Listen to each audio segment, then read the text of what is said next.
আমি ইঞ্জিনিয়ার রহমতুল্লাহ আপনাদের সবাইকে স্বাগতম জানাচ্ছি। এখন আমাদের আলোচনা থাকছে এশিয়া প্যাসিফিক ইন্স্যুরেন্স, যার সর্বশেষ ক্লোজিং প্রাইস হচ্ছে 31 টাকা 40 পয়সা। আমরা উইকলি টাইম ফ্রেমে আছি।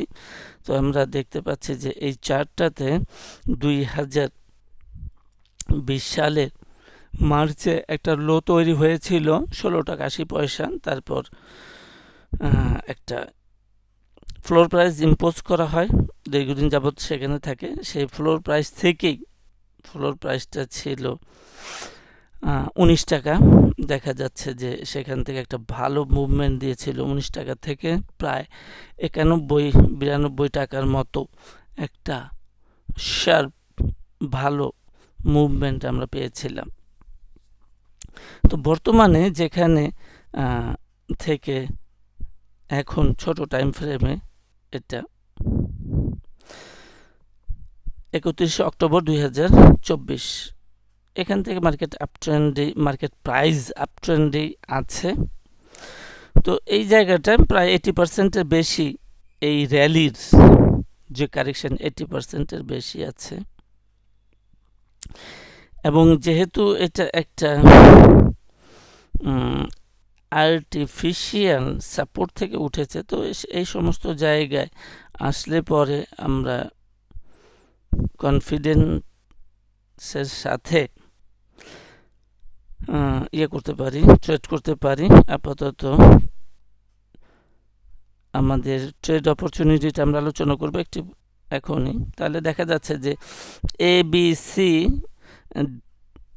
এবিসি করলেও সেটা প্রায় 20 টাকা নাগাদ একটা সাপোর্ট এবিসি 100% ফিবোনাসি লেভেলে 20 টাকাতে একটা সাপোর্ট আছে, এবং এটা 20 টাকাটায় প্রায় আমাদের যেখান থেকে র্যালিটা শুরু হয়েছে তার কাছাকাছি জায়গাতে এসে থামে। তো এই রকম অবস্থা আছে আমাদের বৃহত্তর আঙ্গিকে বড় টাইম ফ্রেমে। আমরা ডেইলিতে চলে গেলাম ছোট টাইম ফ্রেমে। এখন আমাদের যে একটা এই সমস্ত দিনে 14 জানুয়ারি 2025 থেকে এইটা মার্কেট প্রাইসটা আপ হওয়ার ট্রাই করেছিল, কিন্তু ফরচুনেটলি আনফরচুনেটলি হয়নি। মার্কেট আবার ডাউনে গেছে এবং একটা ডাবল বটম তৈরি করছে। সেইখান থেকে মার্কেট গেল আপে, এখন বুলিশ আছে ছোট টাইম ফ্রেমে। তাহলে মূলত আমরা দেখতে পাচ্ছি যে এইখানে ডাউনটা হয়েছে 3টা ওয়েভে পরিষ্কার। এখান থেকে এ বি সি, তাহলে চলার পথে ওয়েভ বি সবসময় একটা রেজিস্ট্যান্স তৈরি করে। এটা হচ্ছে আমাদের ওয়েভ বি। তাহলে এটা একটা রেজিস্ট্যান্স হিসাবে কাজ করবে। এটা আছে অ্যাপ্রক্সিমেটলি 34 টাকা।